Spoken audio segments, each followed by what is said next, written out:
All right, everybody. Welcome back to episode 2. We have the great pianist Sebastien Ammann with me here in Queens, New York, my house. Say hi. Hi there. Yeah, man. So good to have you here. Thanks for coming by. You rode your bicycle in this hot heat. Yeah, I did, which I've been doing for years. Well, that's why you're so in shape. Yeah. I gotta start exercising, man. That's why. Well, I've actually not been exercising that much. Well, 'cause yeah. I just had a kid. That's yeah. Congratulations. You just became a father. I did. Yeah. I'm part of the. I'm in your group now. Sort of. The jazz dads. I'm kicking one out while you brought one in. Yeah, exactly.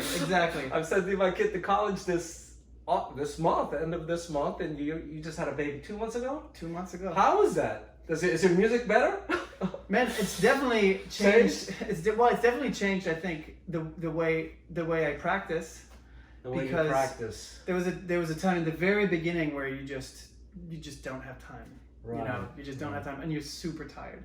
So there came into it's you know, as things were opening up with the pandemic, we just went back into the cave. Your son was born. Your son, right? Yeah, son. Son 2 months ago, you said? Yeah, June 9th. Whoa! So just brand new father. Just brand new. I don't think I was sleeping when my son was first born because but between my wife and I, we kept feeding him or changing him every 2 months. Mm-hmm. Yeah, it's crazy because you think you have to feed him, you have to change him. Yeah, they're completely but there's actually very little that you have to do, but it's very consistent, and so first you feed him, then you have to burp him, then then you have to change him, then while you're changing him he did whatever, then you got to change him again, then by the time you're done he needs to feed again. So it's like this continuous thing. So although you really have very little things to do, they just repeat themselves. Enjoy, man. It's a great and everybody ride. says sleep when the baby sleeps. Yeah. But the baby doesn't sleep during the night, really. No, they sleep during the day. A lot, yeah. So whenever he, when he dozes off, I'm like, oh, cool, I could practice. Or let me write this email. Or let me do this. Or Are you still in Brooklyn somewhere? If I live in Brooklyn? Are you still in Brooklyn? Mm-hmm. Oh, so the same place. I came by one time. You moved though. I did move. Yeah, I did move. I've been staying within the Same 2 area? subway stops. Oh, I see. I moved here in 2008. Prospect Heights. I was in Prospect Heights. Yeah. Then I moved to the Prospect Lefferts Gardens area, very close to Prospect Park. I was living with Colin Stranahan. Colin, drummer. Yeah, really fun. and then I moved almost across the street. We have a nice 1-bedroom. That's great, man. Yeah, so it's gonna be a great ride. It used to be a big apartment, and now it feels, like smaller and smaller. Well, as soon as your kids start running around, 2-3 years from now, you might want to come out, Yeah, exactly. That's why I got this space. I mean, we used to live in we used to live in the East Village when he was first born, and eventually became too small for boy. Mm-hmm. So we came here. He has his own room, a backyard, everything. So it's cool. Yeah, well, I saw him as I arrived. Now he's going to college. He's taller than me. Look how I know. He's got quite some he's got style. Yeah, he's really got style. I was like, where do I get those shoes? I'll maybe ask him afterwards. My buddy though. That's right. Oh, I was thinking, well, he'll say I make them myself. Yeah, but well, he's off to Edinburgh. He's gonna have to fend for himself. Coming up. You gave him the tools. Yeah, so he's a very smart kid, so he'll probably do well. That's awesome. But anyway, so the music has changed for you a little bit. I mean, it's because music, as a jazz artist, right?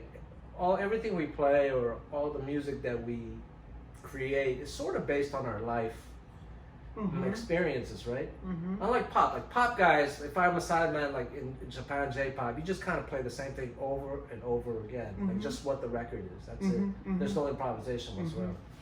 But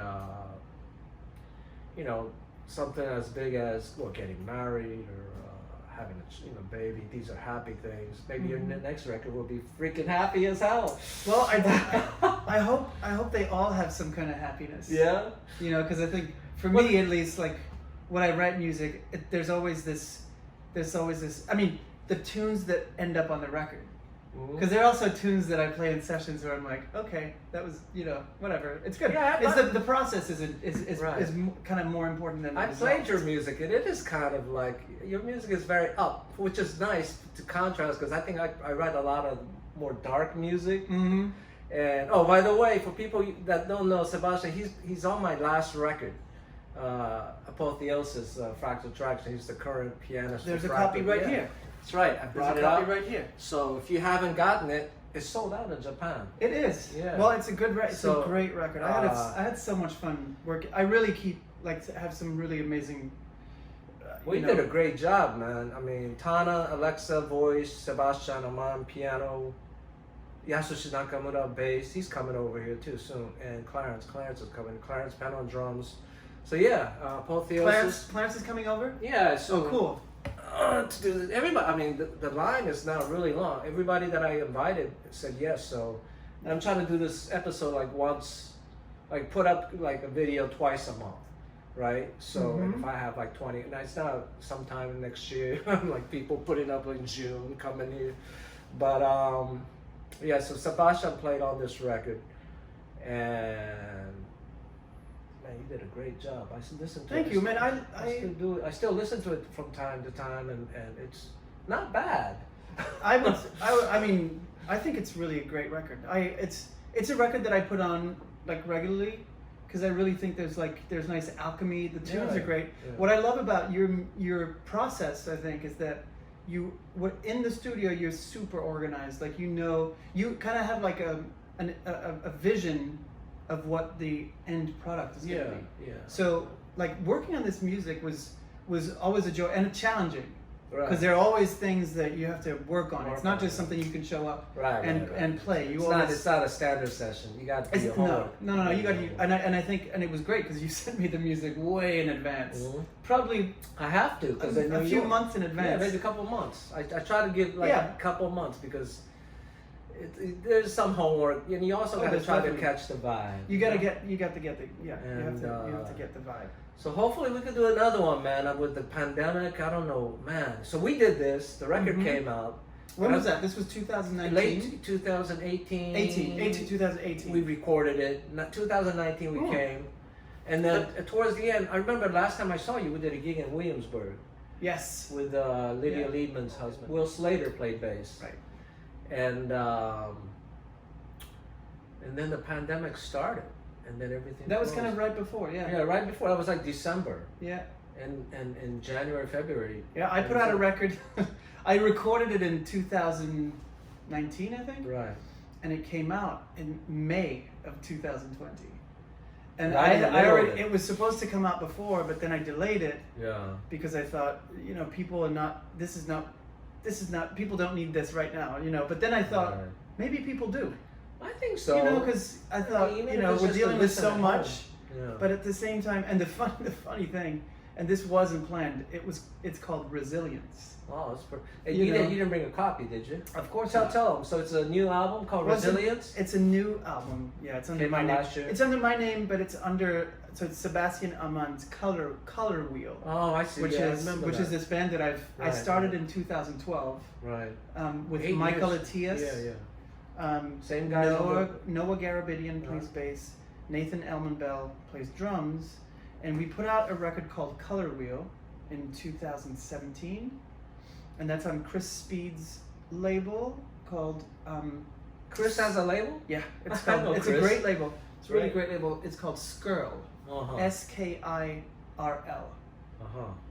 Skirl Records. Okay. And it's very much like it's very much like a Brooklyn scene, kind of Brooklyn sound, and the covers are always really interesting. There's this company called Carlson Wilker. They're all difficult words to say. Right. Skirl. Color Wheel. Carlson Wilker.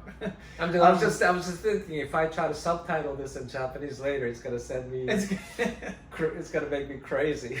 I know. That's why do you think I'm doing this? But it came so the record came out on Skirl Records. Yeah. So we put out a record in 2017. This new record is interesting because we had been playing with my friend from Switzerland, great trombone player Samuel Blazer. Oh, he's from Switzerland too. Yeah, okay. he's from Switzerland. So we had done some playing, and I had this tour in Europe, which was great because we kind of like got the music together on that tour, and he happened to be free because he's so busy, but he was free. So I said, "You want to play with us?" And so we did this tour together, and then it was just kind of it clicked. And him and Michael Attias sound really beautiful together. Oh, so I great. thought let's just do it, you know. Yeah. And he was, I think he might have been coming to New York anyway, so I just booked this date, and we did it in one day. Yeah. And the music came out really well. Oh, I would really love really to well. hear it, man. So it's called Resilience. Should have brought a copy for me. I should have brought a copy. I can send you a copy. Send me a copy. I can send you a copy. Yeah, or is this I can listen online or something? Yeah, like you're one of the rare people that I know who listen to CDs. No, actually, I should say that I actually bought a record player. Oh, you did? Yeah, I did. Yeah, I'm a big audiophile, man. I know you love are. LPs, I love I know cassette you are. tapes, I love super audio CDs. And you know, when I make my record, I spend a lot of money on making sure the quality of it is good. So Yeah. I want people to listen to it on a decent system than like MP3 or 50-cent earphone. Yeah, even if a lot of people will stream it, Yeah. you have the people that are really audiophiles just like yourself, check it out, yeah. and really want to experience it. Right. You know?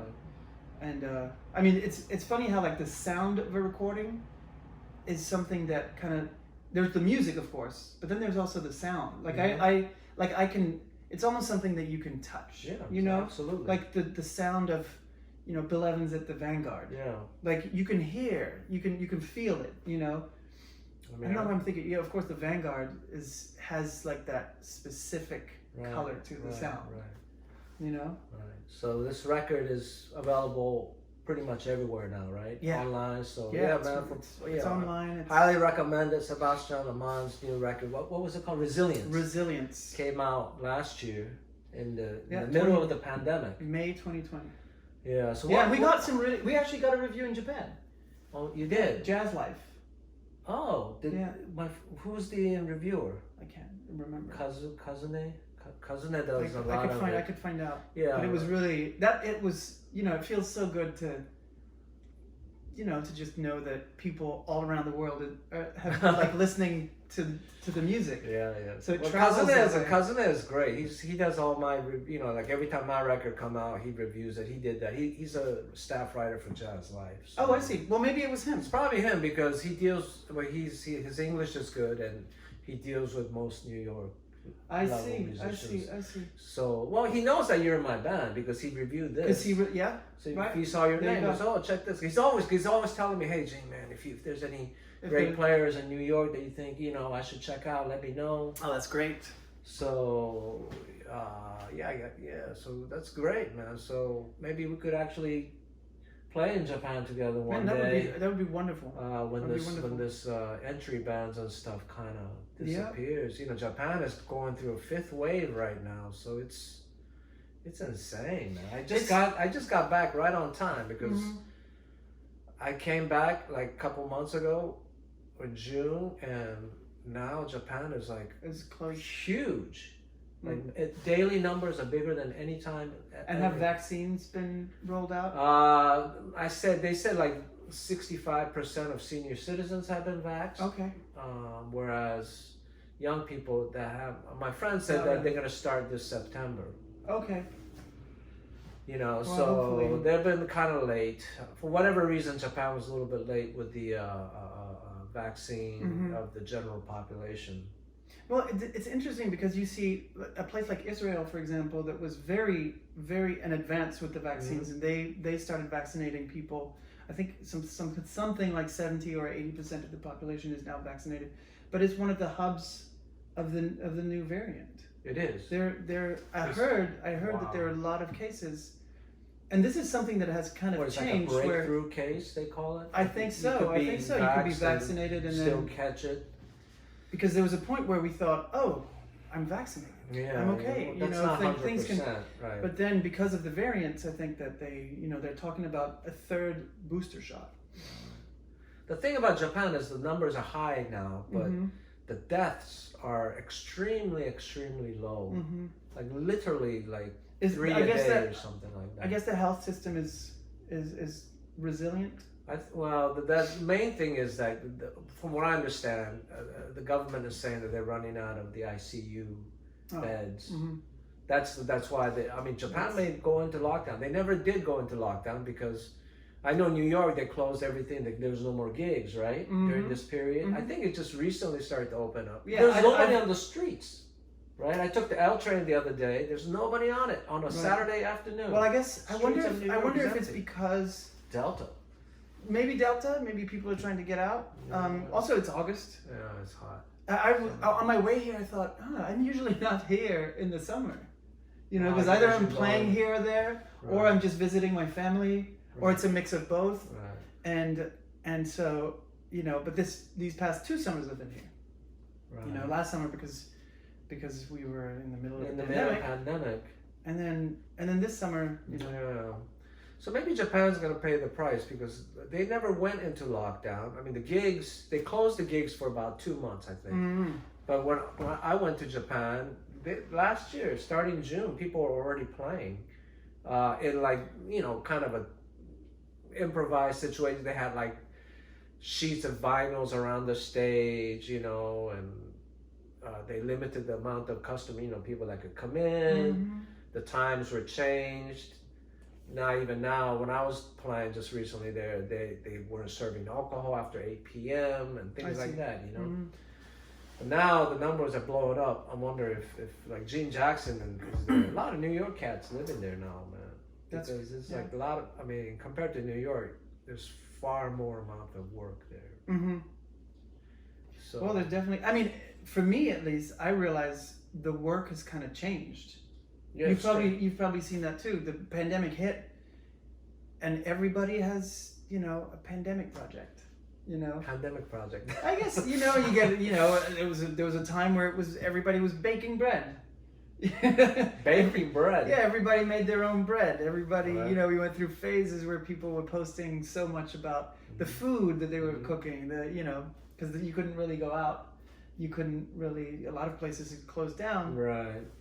So I guess, and then also a musical project. I did a project that I really enjoyed that I will probably not show anybody, but I took because I've always really liked singing, and I've always never done it professionally.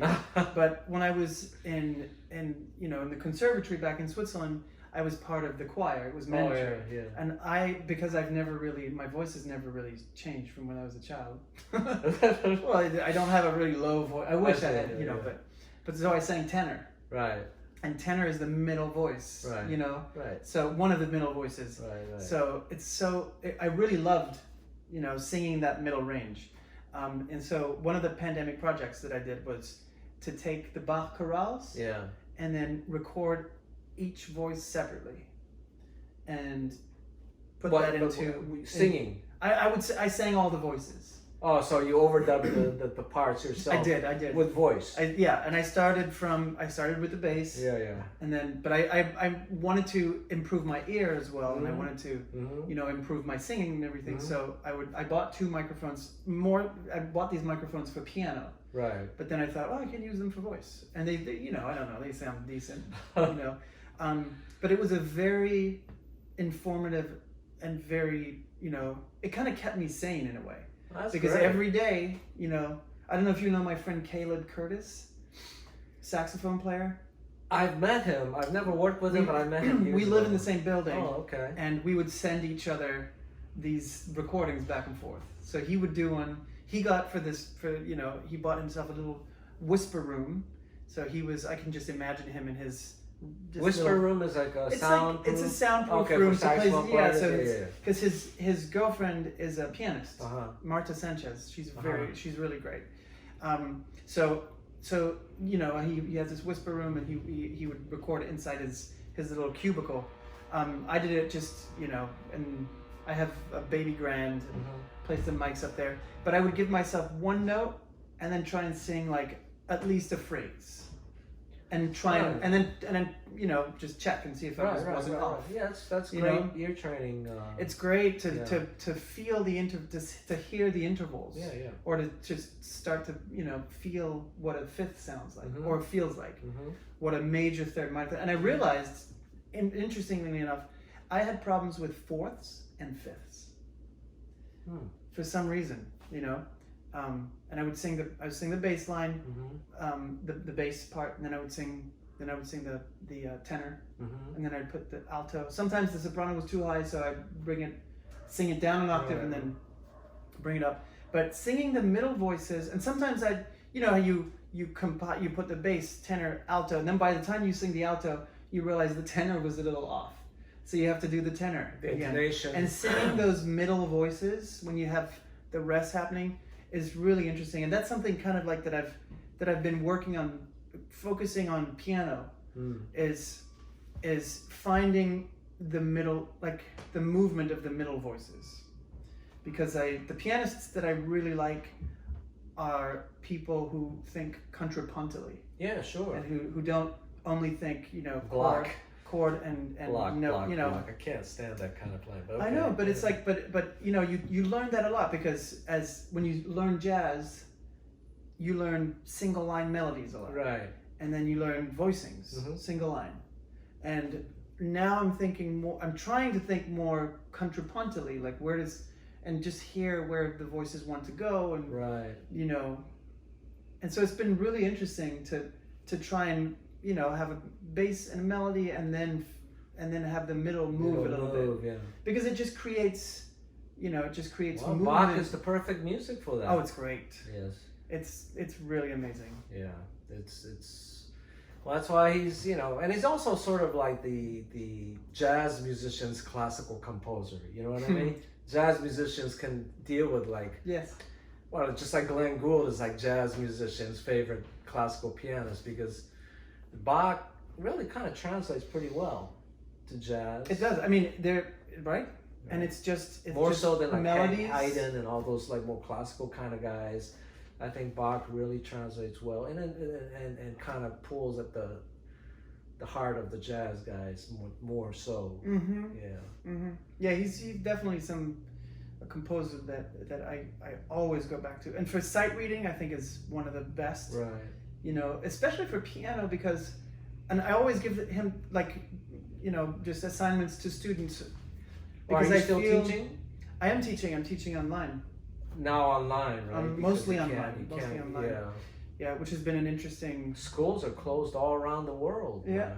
Yeah. It's a shame. Yeah. Well, they're still teaching, you know, remote teaching. Remote, but like I have a friend one of my students, she actually got into a kind of a famous music college in Tokyo, but she's stuck. She can't come into the country. She's in Shanghai, but she still has to pay this exorbitant amount of tuition. I was wondering if that. And it's just like all remote. I mean, so it's not really fair, because you're missing out the experience of playing live with your peers, you know, and learning in the classroom, ensembles and stuff. You can't do that online on a freaking network. It's a big plus that going to the school can bring, because you not only because the material, you can learn it anywhere, but then it's, you know, the sharing with people and meeting people, and, you know, you hear like all these great bands. You know, if you go back, you realize, oh, but they met in, you know. I still keep playing with everybody I went to school with at Berkeley. Exactly. Right, Donnie McCass, all these guys are here, you know. Yeah. And we still hang out. So it's, I feel bad. I mean, like, not just her, but I have some friends in Tokyo who got into Berkeley in Boston, and it's all remote, and you still pay this exorbitant, you know, I don't know, Berkeley is not cheap anymore. It's like $65K a year. Serious amount. I imagine. And the tuition doesn't go down just because of, you know, so they're sitting in a little room with whatever computer, and my friend said the lag. There's a lag. And sometimes he said it just freezes, right? Because not every teacher is technologically savvy, you know, the older.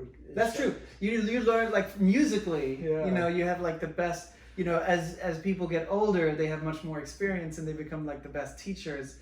but then now they have to learn this complete different thing. You know. And then Japan. I guess somebody like George Lewis, for example, yeah. like he's at kind of the forefront of that world because he's been dealing with computers for way before anybody used them. But and also the infrastructure. Some of the older buildings in the U.S. just don't have the bandwidth. You know, like this house, there's still copper wire for our internet. You know, if we want it faster, somebody would have to come in with fiber optics or something and do the whole construction thing. And also the what do you call the time difference? Yes. Right. I mean, you're a student, Berkeley student in Japan.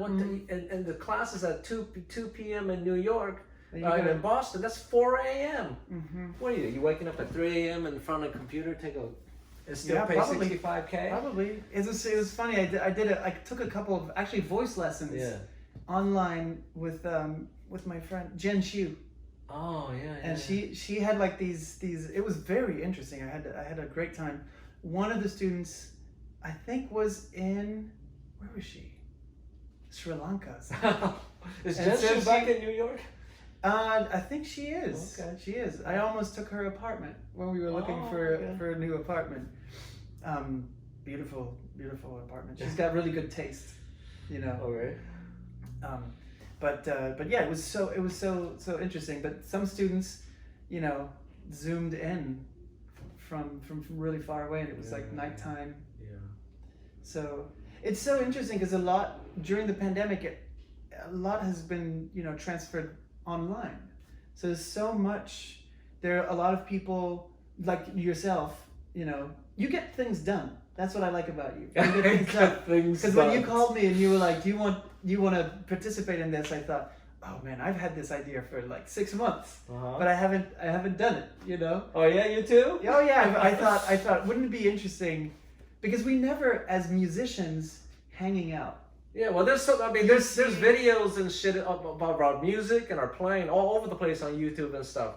But I don't really see us like my music friends just getting together and just chit-chatting about whatever that comes to mind. Like, you know, we're almost time up here, but today we just chatted about whatever that came to our minds freely. Yeah, and that's what I want to do, like a duet, like improvised duet, right? And it's a lot of fun. And it's a lot of fun. And what I was going to say though is that, you know, when you go out to shows, that's where you meet musicians, or at sessions, or so people come in and you play and maybe you chat, you know. But you never really get.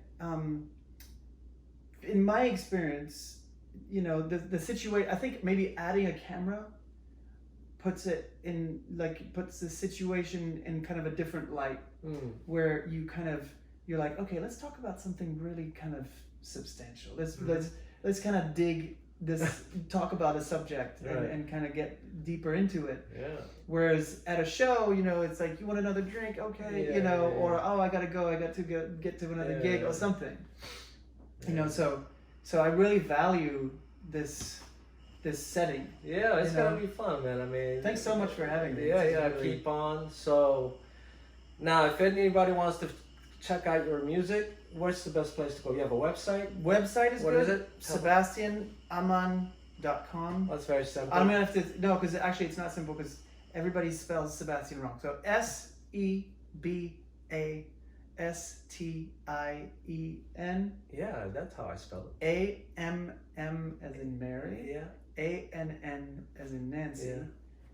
Yeah. .com. .com. Yeah. Okay. Yeah. And also Instagram.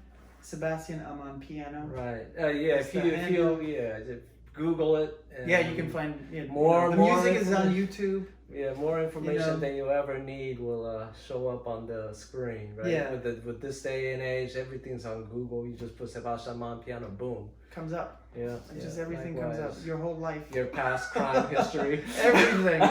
If you go to page 60, you'll find some really interesting stuff. No, what's Oh, he's been in jail? What? Even like I found websites. He has debt? Yeah. He owes taxes? I've found websites, you know, that mentioned like the music. Right. And that I didn't know about. You know? Yeah. So it's really it's a a parallel world. Alright. Say bye. All right, great to meet you. I hope to meet you someday. Sebastien Ammann today, pianist. Thanks for having me. Great time, New York. All right. Thanks, Gene.